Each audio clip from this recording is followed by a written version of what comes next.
ब्रह्मपुर में मध्याह्न भोजन बाहरिला एक मला असरपा। ब्रह्मपुर महानगर निगम आस्का रोड नोडाल उच्च प्राथमिक विद्यालय छात्र छात्री माने मंगलवार दिन मध्याह्न भोजन खाउथबा समय एभली घटना देखिबाकु मिलिथिला।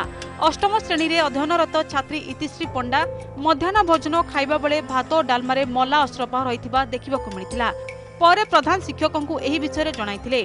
आम खाया समस्त गलु से खाया प्लेट धरी धुई आनी खाइलाडू भात आलू डाली डाली पकेलाडू से भल्ला असे पानी देखिलु तब हम साउंड करनी देखैलु हम अधूर अधूर पिला खाइला। मध्याह्न भोजन बंटन चलथिला पिला माने धाडी रे बसी की खाद्य ग्रहण करथिले। मु मध्याह्न भोजन दायित्व दिले ए समय पिला आसी की मते खबर देले जे सार डाली रे गोटे असरपा अछि तो सेटा मु देखिली प्रकृति रे असरपा थिला। तेणु पिला माने जत अनिच्छा प्रकाश करले सर हम डाली खाइबनु से डाली आज बढ़ालानी जहाँ अधा पिला खाई पिला खाद्य ग्रहण कर एसएमसी चेयरपर्सन डकईचु से आसला उपस्थित जहाँ किसी पदक्षेप न।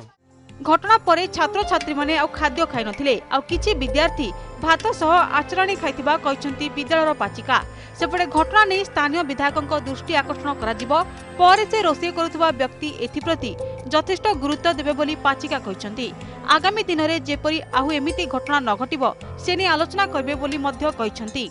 खाद्य बाहला समय असरपा बाहला पिलाटी कहला मु ए खाद्य खाइबिनी कहला तार देखि आ अन्य पिलाने खाइलेनी डाली भितरु जिन गोटे बेलाडी पकैछि बाहला अन्य आ अल्प पिला खाइलेनी आचार भात दियाला खाइले। इनशाला एटा मध्ये दुखदायक जो माने रोषी करछंती से माने घोड़ी रखिया कथा आ घोड़ी रखिबेनी जाल निष्ठ विभिन्न क्षुद्र प्राणी पड़ी जिवे से राम ताको इन्शुरेंस दवा पड़े से सजग ही काम करेंगे से सतर्क कर कलेक्टर अवगत करी से शीघ्र इन्शुरेंस देवे बंद करा।